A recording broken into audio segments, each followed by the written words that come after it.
City Talks with Reuben Abati. Hello, good afternoon, and welcome to another edition of your number one talk show, City Talks with Reuben Abati, on your number one lifestyle station, City 1051 FM. On this show, we talk about stories of political and human interests that affect us as citizens of Nigeria and as members of a global human community. Today, we'll be discussing again State of the Nation, and we'll be focusing on school abductions, the Chadian crisis, and the controversy around the Minister of Communications, Technology and Digital Economy, Isa Ali Pantami. And to guide us through this, we have a special guest indeed. It is with great pleasure that we have on this program today, City Talks with Reuben Abati, Professor Usman Yusuf. Professor Usman Yusuf is a professor of hematology, oncology, and bone marrow transplantation. He was the immediate past executive secretary of the National Health Insurance Scheme, NHIS, from 2016 to 2019. He graduated from Ahmadu Bello Zaria in 1982 with an MBBS. He did his National Youth Service Corps program in Cross River State from 1982 to 1983. He later did postgraduate residency in pediatrics at the Ahmadu Bello University Teaching Hospital from 1985 to 1989, where he obtained fellowship of the West African College of Physicians. He was at Christie Hospital and Hotoram Cancer Hospital in Manchester in the United Kingdom from 1990 to 1994. He later moved to the Medical University of South Carolina as a fellow of hematology oncology in 1995. In the year 2000, he moved to the world-famous Fred Hutchinson Cancer Research Center in Seattle, Washington, as a fellow and assistant professor of bone marrow transplantation. He moved to St. Jude Children's Research Hospital, Memphis, Tennessee in 2003. And now he's in Nigeria, he's back home serving his country and playing a frontline role in addressing the various challenges that we face, particularly with the challenges of banditry, kidnapping, insecurity, and the lack of safety in our schools. And of course, the bigger national question that we've all been focusing on for quite some time, since the return to civilian rule in 1999. If you want to be part of this conversation, you can call us on 0700 1051 1051 or leave comments on WhatsApp 090 991 64403 and on our social media accounts at City 1051 on Zoom, Twitter, and Facebook. Professor Usman Yusuf, thank you very much for joining us. Good afternoon.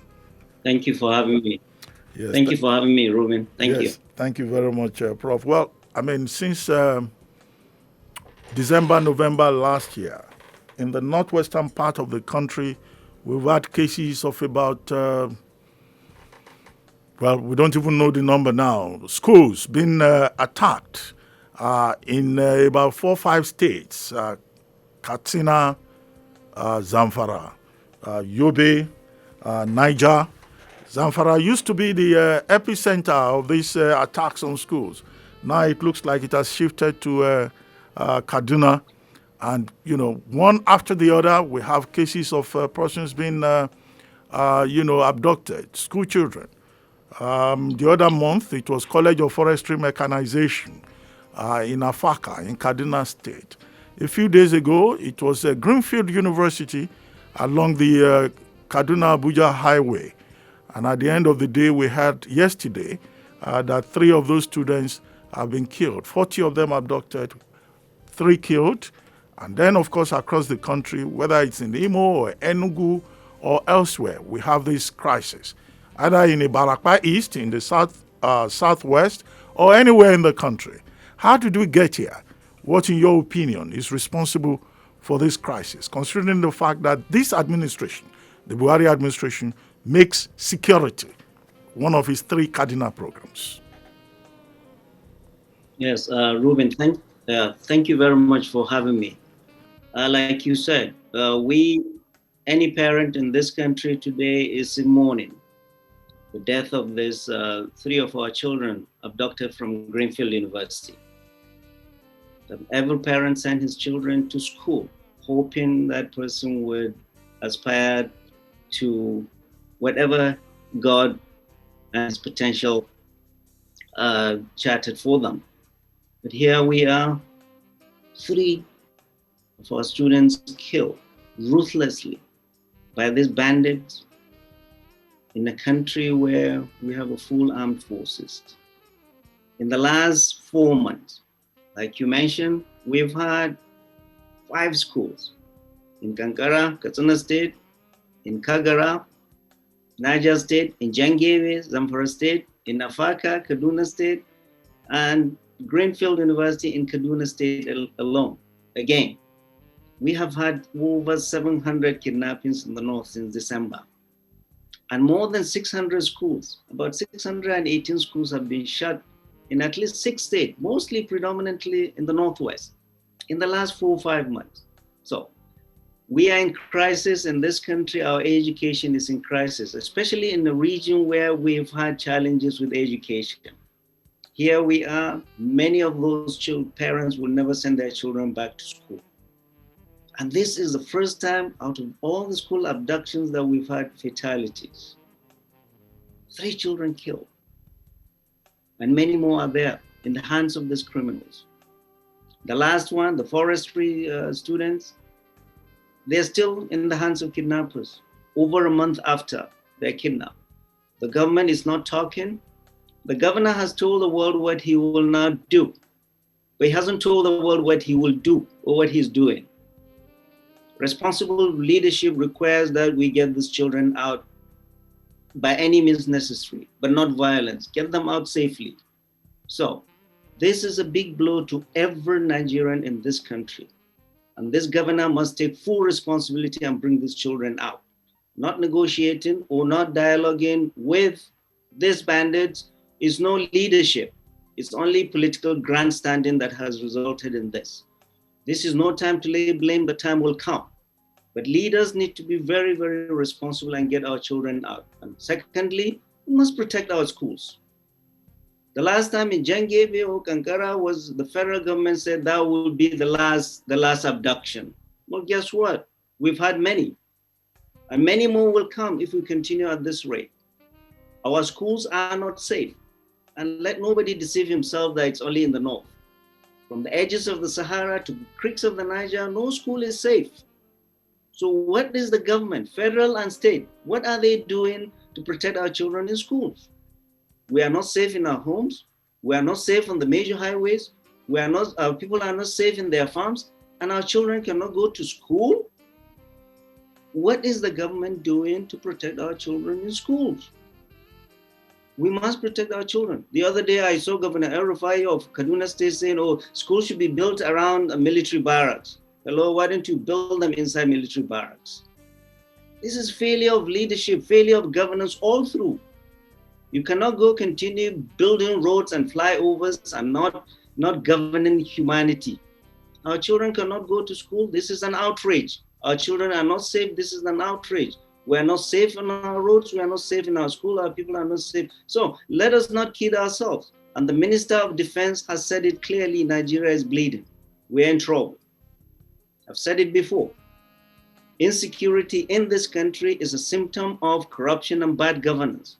The military is only brought about to clean up the mess of politicians. Essentially, the military is stretched all over the country. There's no military in this world that can do and survive what ours is doing. It's all over, performing police function. So it's not acceptable. We must sit down and redress this thing and do better. Security is not the sole responsibility of the government and requires everybody to come in. Thank you very much, Reuben. Well, Prof, I have no doubt that many of our listeners will agree with you that the responsibility is collective and that there are issues of governance. But is it really true that government has not been doing anything? The Kaduna State government may have said that it will not negotiate with bandits and it will not appoint anybody to negotiate on its behalf because the government does not believe in negotiating with bandits. But the same state government, through Samuel Aruwan, the state commissioner for Home Affairs and Internal Security, has always reassured us that the government will liaise with the military authorities to find a way out of the problem. And then, as for the federal government, I mean, only the other day, the president personally read a riot act to the bandits.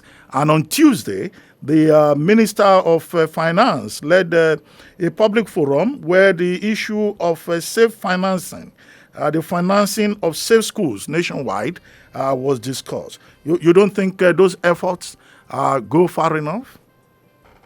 Right. Reuben, as you know, I followed Sheikh Gumi to 5 states, deep into the forest to meet these armed bandits. So when I come out, I'm talking as somebody who has seen. I've been there, I saw it, and I come out back to the city. I say, we don't know what we are talking about. We're just here in the city talking to ourselves. We don't know the enemies we are fighting. We're here just doing town halls and talking to ourselves, giving executive orders, instead of understanding our enemy and engaging the enemy in ways that will reduce bloodshed and ways that will bring peace. I've said it before and I will say it again. There is a very crucial, important role for the military in this, in all conflicts. Because without the military, the Northeast would have been overrun by Boko Haram. Without the military, the North Central and the Northwest would have been overrun by bandits. Without the military, IPOB would have overrun and their security outfit would have overrun the Southeast. Without the military, all those cultists and armed robbers and criminals would have overrun the South-South. Without the military in the Southwest, you will be having warlords everywhere. The role of the military is crucial and it's one of the most important institutions in this country over the years. Yes, so there is a role for the military, but the honest truth is that there is no military solution to any of these conflicts, particularly banditry. That which I know, because I have been there with Sheikh Gumi, I've engaged them. We cannot win this militarily. We are overstretching our military. Military is essentially playing the role of police, putting out fire here, there, here. We don't have personnel. We don't have arms. So there's a role for the military, but there's no military solution. And we need to sit down and re-strategize. Issuing executive orders or a governor being recalcitrant and saying, we're not going to do this, we're not negotiating, we're not dialoguing, is not the right way to go. Dialogue is a very essential part of any conflict all over the world, before, during, and after conflict. We know that. President Jonathan, during his time, he set up a committee, the Kabir Traiki Committee, to dialogue with Boko Haram. And then Obasanjo himself, President Obasanjo went to dialogue with Boko Haram. And currently President Obasanjo is dialoguing with Tigrayans and Ethiopians. And he dialogued in South Sudan. And IRA dialogue with the UK government. So dialogue is a very essential and a more sustaining way to reduce conflict. That's not to say anybody is tolerating or anybody is giving excuses for these bandits. There is no excuse for whatever any bandit or any criminal is doing across the country. But this country is on fire. And I do not see the fierce urgency of now by all governments at all levels to address this issue. It is not military. We have been doing unicameral, unilateral, tunnel vision, military. There are some places only borehole will solve this problem. There are some places only jobs will solve these problems. We need to sit down and think. But for a governor to say, I'm not dialoguing, I'm not doing this, and not giving us any credible way out is nothing but outright irresponsibility. What is in the hands of a governor is not the military. He has no control over even the yellow fever on the streets, or even the policeman guarding him. The only thing he has control over is the way to find out to make peace. So you must dialogue. Dialogue is a very essential tool in any conflict. Well, Prof, I read some of your accounts after you visited, along with Sheikh Gumi and others, the forest where these bandits are located. One of those your essays was titled Banditry, a Trip to the Lion's Den. And then in some other comments, you've recommended reconciliation. Now, how do you reconcile with people who are, as you yourself have said, criminals, who have committed grievous offenses against humanity? You talked about Absolutely. reparation, restitution. What kind of restitution would that be? Considering the fact that some governors in the north even tried at a point to exchange cows for AK-47. They even tried to pacify these bandits. They got nothing from it. Then the third leg of your recommendation is rehabilitation. When you talk about rehabilitation, are you talking with regard to the fact that when you visited, you also discovered that these were people who are complete drug addicts? Right. So rehabilitation is the complete thing is not the drugs alone. Let me tell you this. This is the honest truth. All communities in this country, from the northeast to the north south to the southwest, elders have lost control of their youth. We have seen it. And elders have lost control, Fulani elders have lost control of their youth. That's why you see Fulani youths now on drugs and doing all this banditry. Kanuri elders have lost control of their youths. That's why you see Boko Haram. Igbo elders have lost control of their youths. That is why Nnamdi Kanu has more capital in the southeast than any of these politicians talking in Abuja. Southwest elders have lost control of their youths too. That is why during ELSAS, there was not a single Southwest elder that could come and call this youth to order. This is a serious problem in this country. Serious problem. In any society where elders have lost control, you're going to have problems. So we talk about solutions. I saw in the forest. What I saw in the forest is pathetic. These are child soldiers, 13, 14, 15-year-old carrying big guns they can hardly lift, on drugs. Many of them have lost parents. And the biggest issue is their grouses are local. Problems are local, solutions are local. They are not telling us that they have problem with the president or the vice president or anybody. Most of their grouses are local. Shegumi went there to listen because Martin Luther King said violence is the language of the unheard. We've not been hearing them, we've not been listening. He wasn't there to negotiate. He wasn't there to ask for amnesty for anybody. If you don't hear the grievances of both sides, we will just continue to be killing ourselves going around and around in circles. What I recommended, short term, medium term, and long term. Short term, I call them 4 C's. First of all, there has to be, we need to find a way. Shegumi and those in his delegation, what we are doing is playing our role to bring peace in this part of the world. And I recommend everybody in their geopolitical zone, every elder to get involved. Kanuri should get involved with Boko Haram. Yorubas should pacify Igboho and all this is whatever nonsense is doing there. And the Southeast Igbo elders should take care of and get engaged IPOP too. So that was why we went. We went to listen and would come and meet the governors, meet the local government, meet traditional rulers. He's finding a way to bring communities closer. A lot of the grouses of these bandits was not with any federal government, but it's local. In Niger State, in Kebbi State, there is a lot of killing. In Zamfara State, there is a lot of killing between vigilantes and Fulanis. A lot more killing than the military has inflicted on these bandits. So what I said was this: there has to be a period of ceasefire and cessation of hostility. These can only be gotten through people these bandits respect and hear. In spite of all their criminalities, these bandits, and I saw it with my own eyes, they listen to clerics. Shegumi would listen to them, listen all their grievances, and then he would stand up and preach to them in the sternest of voices that there is not a scripture, any scripture that accepts what they are doing, not our culture. They are Fulanis like us. They are flesh and blood, but we are ashamed of them. This is not us. This is what our scripture preached. So they may have grievances, but they are no excuse for what they are doing. And we must find a way out. So we must find a way to get a ceasefire and cessation of hostilities. And we must open line of communication. That's what he's doing. And we must build confidence. You have to be able to build confidence to be able to achieve anything. So cessation of hostility, ceasefire, open line of communication, and build confidence building. This is short term. We must do this to be able to get anything long term. And then with medium term, reconciliation. You have to reconcile communities, and it's local. It's not from federal government or state government.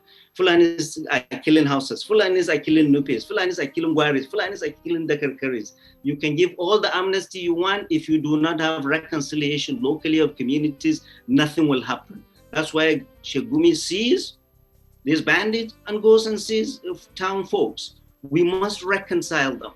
That's what I mean by reconciliation. And then, of course, reparation. Many people have lost lives. Many people have lost businesses on all sides. Government needs to be able to come in and say, oh, we are talking people and communities. We're not talking only the Fulanis. They've lost cattle, but they've gone and killed people. They've raised their shops.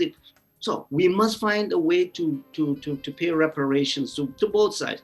And then rehabilitation. Many communities, you go to Kazana. I'm from Kazana. I'm not talking from some abstract thing. I am, a third of our state is under siege by these bandits. I've been to the forest, I've seen these bandits. So I'm talking firsthand. We must be able to rehabilitate communities and find a way to rehabilitate people in communities and these bandits too. We must find a way for these bandits to be rehabilitated by their drugs or get them job to do. And then provide amenities. No water, no electricity, no schools. They've never had this in the 60 years Nigeria has been a nation. Nothing.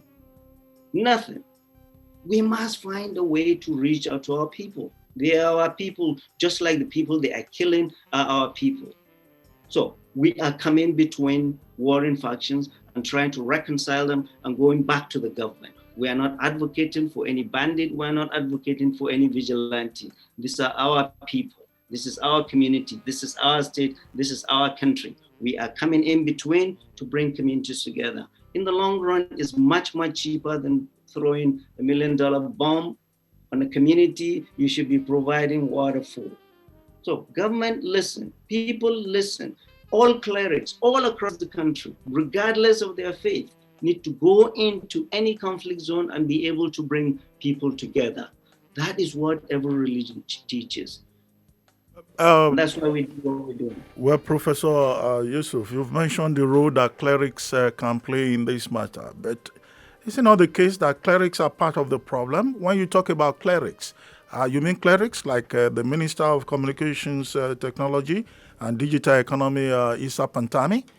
And what are your comments on the controversy around the minister and statements of support for terrorist groups that he made in the past and the defense that has been put up, on his behalf by the federal government of Nigeria? Reuben, you are a troublemaker. You know I'm not Pantami's lawyer or Pantami's spokesperson. And you know he's more than capable of answering for himself. Because on the day of judgment, everybody will answer for himself. But just like I had no comment about the controversy that was generated by Reverend Matthew Kuka the last time, I will tell you this. Sheikh Pantami, and you said it. Whatever he said it in the past. I was in the United States when he was preaching, when he was younger. And I knew I was coming to your radio station, so I reviewed everything. Yeah, what he said at that time, even he, Dr. Pantami, accepts now, with the benefit of hindsight, what he said was wrong. And he is honest enough to say that's not who he is today. So the views he held 30 years ago are not the same views he holds today, not because he's a minister. And when he became the minister, he swore by the Holy Quran that he's going to defend the Constitution of the Federal Republic of Nigeria. For me, that will do it. And I'm not going to continue to belabor it because, to be honest with you, Reuben, you're a troublemaker, but to be honest with you, we have a bigger problem facing us when I come out of this forest. Just recently, 2-3 days ago, 77 killed in Zamfara, 25 killed here. 30 killed here. And here we are in the comfort of our air-conditioned room talking about Sheikh Pantami. No, Sheikh Pantami is not my problem. I'm not going to talk about it. He's a big boy. He can answer for his statements in the past. Thank you, Reuben. Okay, Professor Yusuf, let's talk about, again, the security situation in the country. Nigeria seems to be surrounded by, if you like, an axis of evil, particularly with the crisis that has erupted in Chad over the death of former President Idris Deby Itno and the politics of succession and the seeming militarization, because what has happened in that place is now a return to civilian rule, to military rule, and then the dubious role being played by France. Now, if you go towards Republic of Benin, they just had an election there. There is so much uncertainty. Over there in Cameroon, the future is most uncertain. The entire Sahel region, beyond Chad all the way to Burkina Faso, to Mali, is troubled. And there are persons who have talked about the likely Libyanization of Chad. Now, with all these complications, what should the Nigerian government be doing, at least across our borders, to protect, to make sure that there isn't a further escalation? Yeah, I mean, Reuben, you said it all. It's a huge concern. It's really huge concern. A dictator though he was, Idris Deby, he held the neck of the snake for us and for all the Chad Basin region. He's literally holding peace in Central African Republic, where the government controls only the capital, Bangui. And he has up to 2,000 soldiers in Niger. And he has soldiers in Mali. And for us, Nigeria, the border towns of Damasak and Dikwa have been bubbling because of Boko Haram. I am very worried, and we should all be, that the exit of Deby may see an escalation of violence from Boko Haram and other non-state actors. And what we are seeing now in Chad, with the young son at 37 holding forth in Chad, it doesn't give us comfort. We know trouble is just around the corner. There is nobody, as we can see now, that will hold Chad like he did. He's been around for 31 years, almost 30 years now, and holding the beast. Chad has been in a troubled spot for a very long time, since in the 50s, when Dr. Abbas Sadiq initiated insurgency or rebellion against Tumbleby. They killed Tumbleby, Felix Malum ran to Lagos, and then Bukuni Wadai came in, and then he was overthrown by Hissan Habre, and then Deby was Hissan Habre's right-hand man, and he overthrew him. I remember the real concern is that even in Chad, there are 4 main rebel groups. They don't agree, they don't talk to each other. They are coming from Libya, they are coming from Sudan area, they are coming all over. Their goal is to take over power in Chad. So if I was the president of the Federal Republic of Nigeria, we should all be worried. And we should activate whatever diplomatic means we can garner to work with France to see how we can bring peace and stability. Our main concerns are this: there will be inflow of arms from Libya, from Chad into Nigeria. Another big problem is refugees. We saw the huge bandwagon of refugees from Chad going into Cameroon. If Chad implodes, we will have thousands of millions of refugees in Nigeria that we cannot control. And of course, Boko Haram will escalate. So the federal government needs to reach out to France and see how we can bring peace and stability. And one of the biggest way maybe is to have a conference between the warring factions and form a consensus government, which is the only way to hold things for now. But long term, there's a big problem. And China and France is playing, like always in all French colonies, is playing the mother role. And we hope they will bring stability. But it's a worry, it's a concern that we should all worry about. And we are talking about a country that is very rich in oil, but little or nothing to see for their people. It's a lot of poverty. It's a lot of repression. If you repress people for so long, people will implode. So, diplomatic, and this is what diplomacy is. Diplomacy is dialogue. If Nigeria can go and dialogue with the French for them to bring peace to Chad, who is our governor here that will not dialogue with bandits to bring peace? Dialogue is important. It's better than all this bloodshed. It's the more enduring way out. So yes, Reuben, we should all be worried about Chad. And our government should continue to engage its neighbors and France actively to bring peace to Chad and find a way to bring peace to our land. We are in trouble in this country. All 6 geopolitical zones are on fire. All. There is not a geopolitical zone that does not have security challenge. How long can our military continue to control all of this? In the southeast, police now are endangered species. Armed men went into Owerri, the capital city, and ransacked the correctional area, a prison, a police station, and tried to go into the government house. They released over 1,800 prisoners. None of them has been recaptured. What of those prisoners that were released during NSAS? None have been recaptured. What of those prisoners that were released during Boko Haram in Bauchi? None are recaptured. AK-47 all over the country. We are given executive orders to go and kill people with AK-47 in the forest. Guess what? We have tons of AK-47 in the towns and the cities. So it has to be, this solution is not a military problem. The military and civilian authority and the people and the leadership, the cleric, traditional rulers need to sit down and re-strategize. There is a military role for the military, but there is no military solutions to this conflict. Nigeria is, and I said it, Reuben, without fixing security, 2023 will be a bridge too far. Our politicians are only fixated on 2023. You have to have a country to get to 2023.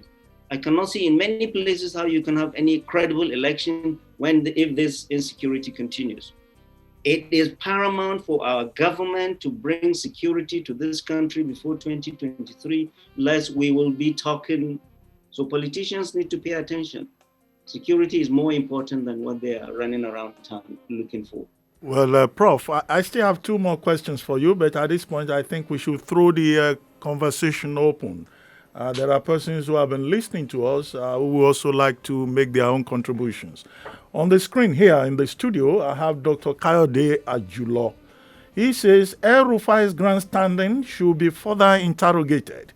It's obvious he wittingly and or unwittingly invited the bandits from Zamfara to Kaduna State. What do you think, Prof? Because I've had that view expressed by quite a number of people. That is Governor El-Rufai's position with regard to negotiation that has turned Kaduna into the new epicenter of banditry. And you can say that again, and I agree completely. When we went into the forest in Niger State, the bandits, the senior bandits were asking the Sheikh, is this dialoguing only for Niger State or for the whole country? So he asked them, what are you saying? Why do you say that? They said they had Governor El-Rufai of Kaduna State on the radio. Remember, they listened to radio. They listened to BBC, VOA, Deutsche Welle. They listened to all Hausa radios in the forest using their transistor. They say they had Governor El-Rufai on their radios saying there's not going to be negotiation in Kaduna State. So the Sheikh said, just like we come to them to hear them and dialogue with them and hear their grievances, that is how we go back to our elected representatives and our traditional rulers and our community leaders to tell them your grouses and hear their grouses and see how we can bring warring factions close. So he told them, This dialogue that he's initiating is for the whole country, not only Niger. And we could see them relaxing. But when a governor continues literally to provoke everybody by his unguarded utterances that are unbecoming of a leader, he is not only putting the lives of everybody in his state, but anybody that visits that state at risk. Kaduna State has now become the epicenter of this, largely due to his irresponsible utterances. That is not leadership. That is grandstanding that has no place in leadership. Leaders find a way to bring peace and reduce bloodshed. For him to say, oh, even if it is my daughter, or my wife, or my son that is abducted, you're putting everybody's life at risk. This is irresponsible, His Excellency. We must stop this. People elected you not to build bridges or highways, but to govern them with empathy and compassion. Kaduna State is the only state where we've had student fatality, thanks to your grandstanding. Kaduna State is the only state where we have students still in captivity many weeks after. You are not negotiating. Well, guess what? Families in your state, I know for a fact, families in your state continue to dialogue to pay for ransom to get their loved ones out. So families are getting their loved ones through dialoguing, and the government, whose duty was it to protect its people, and it has failed. And you're saying, we're not going to dialogue, or they can go and kill them. I'm sure you won't say that if it is yours. So it's irresponsible, and there's no governing. That is just grandstanding. Maybe he's appealing to some political groups that have no basis in the lives of our people. Our people need leadership, and you're not showing it when it comes to insecurity. Thank you, Reuben. Okay, we'll take phone calls. I see there are some persons waiting to say something.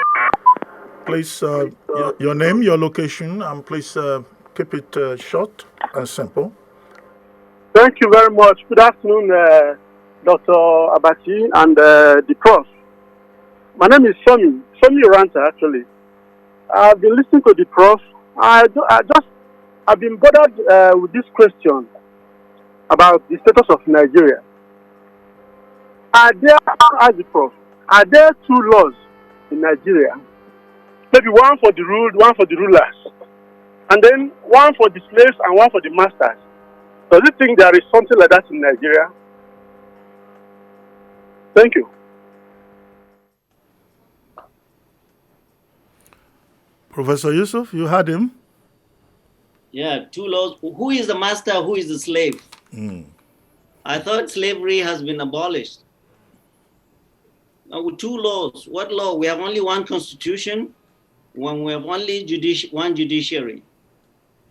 So my people say what you want to say it and say you've said so. Don't put anything in there. Bring it to the table. Ask all your questions. That's why I'm here. So I don't understand it. Who is the slave? Who is the master? Which law? There is only one constitution, one law. Okay, it looks like we have Samuel Chukwuka and Dr. Abiodun Adeniyi online there via Zoom. Who will go first? Maybe Dr. Abiodun Adeniyi. Dr. Adeniyi, are you there? Professor Yusuf is here with us. Dr. Abiodun Adeniyi, I see your hand up. Okay, if Dr. Adeniyi is not ready, maybe Samuel Chukwuka, all the way from, I think, Enugu. Okay, Prof. Dr. Adeniyi has put a question on the screen here. He says, what do you think the center is not doing right in all of this? The center is not doing anything right. I mean, if you ask me, things are falling apart and the center is not holding. If the center is doing things right, we won't be where we are. The honest truth is that the center is disconnected from the sufferings of our people. People are not consulted in things.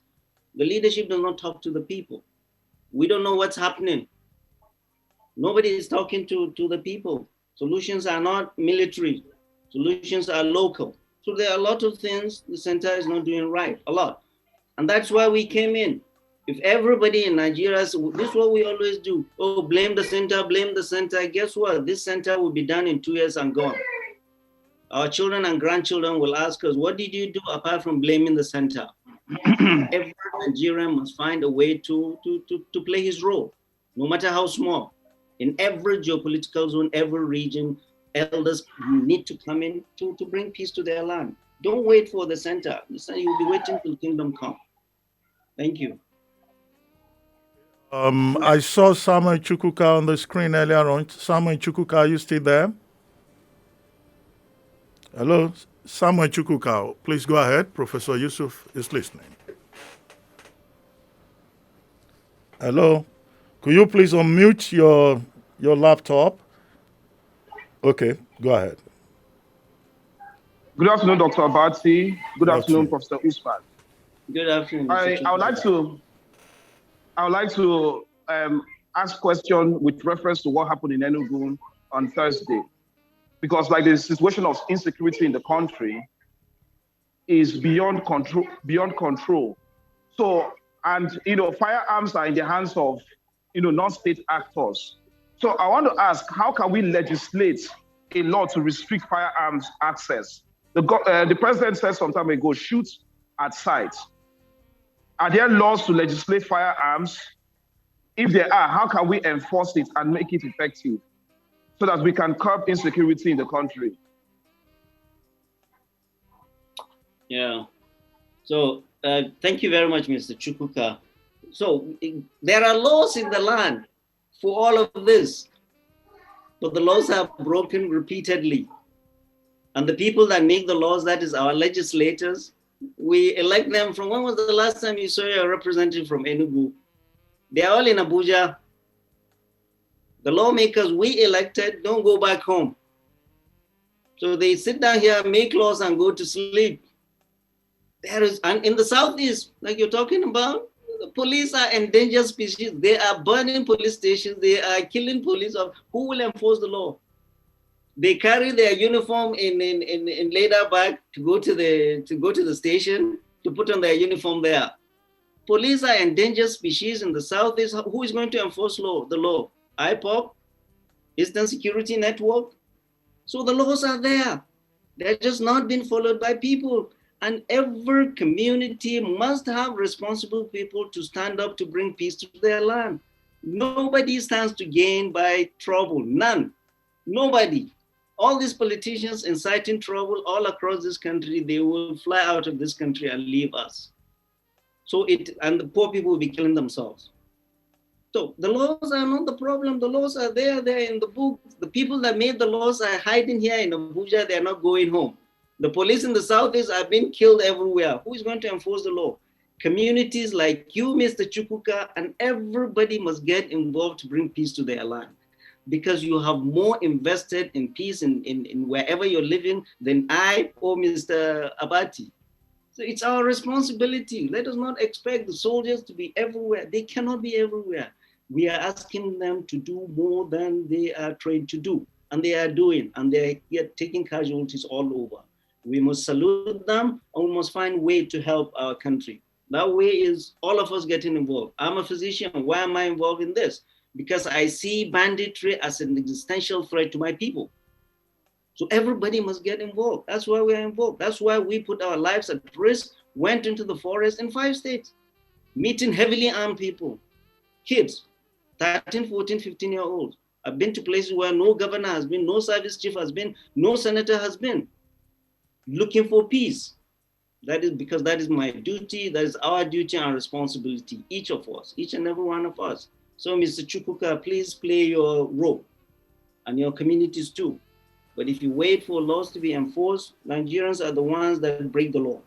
It's not the president that say don't break the law. He's signed executive orders. But it's you and Nigerians that flout the law, thinking we are trying to humiliate the president. No, we are bringing trouble to our land, ourselves, by not getting involved and by flouting the law. This is what I got to say.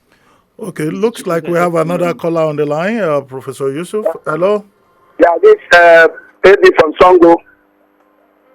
I want to greet our guest, Professor. God bless you, sir. My question is, hello, my question is to the professor.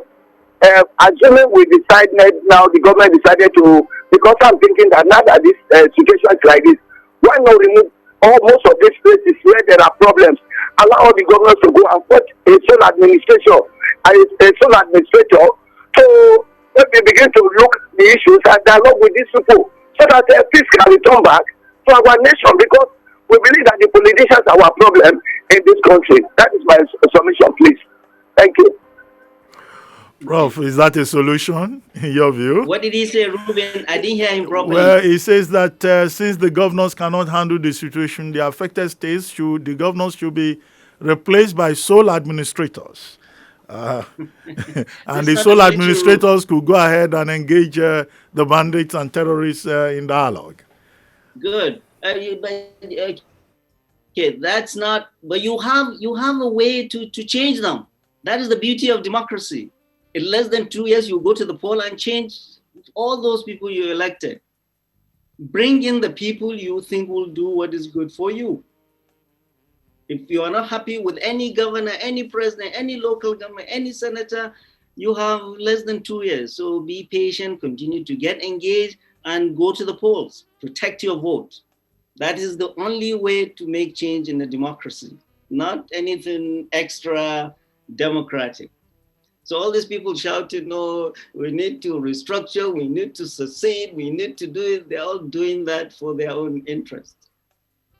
We must have a genuine discussion, agree to disagree in this country, but we're in trouble in all 6 geopolitical zones, and nobody is spared. Nobody can run out of this country. This is our country. We'll stay here together and save it. Reuben, you're not going anywhere.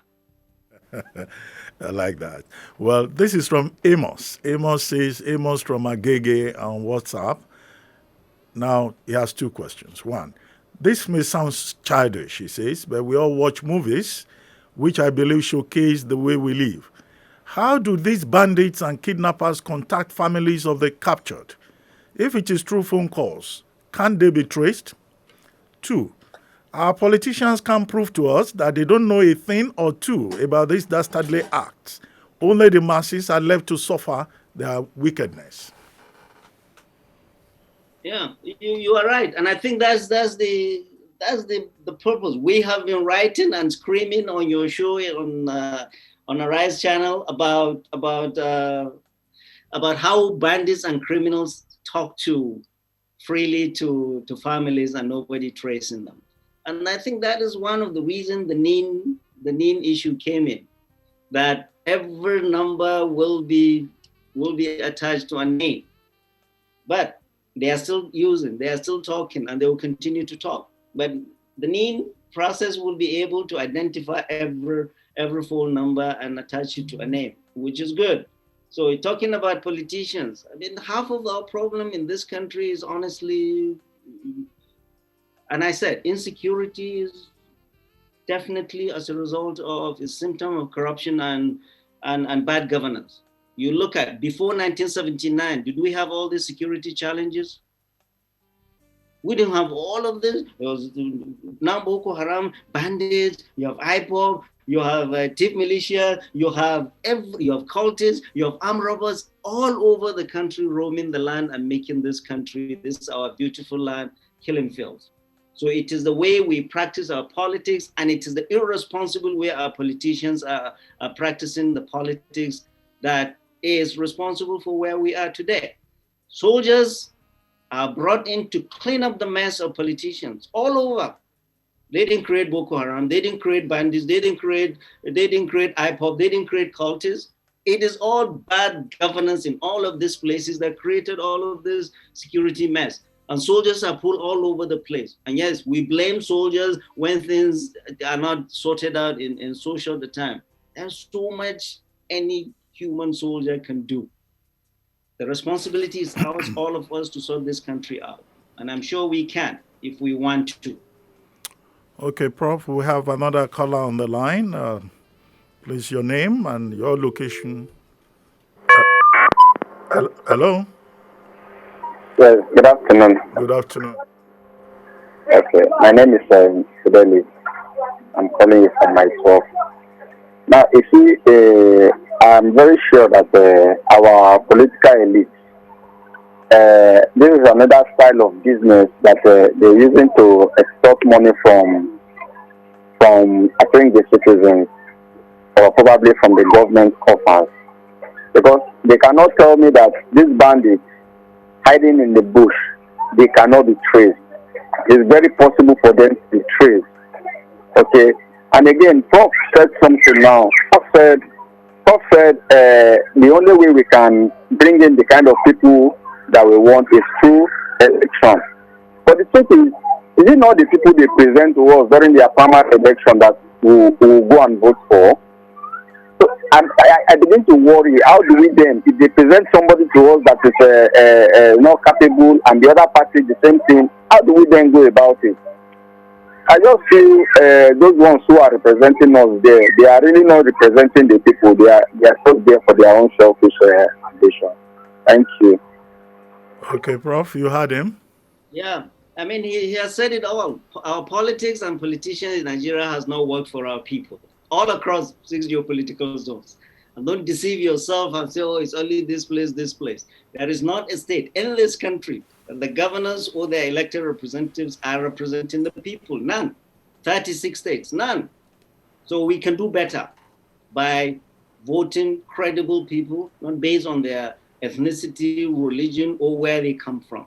People that will work for your communities.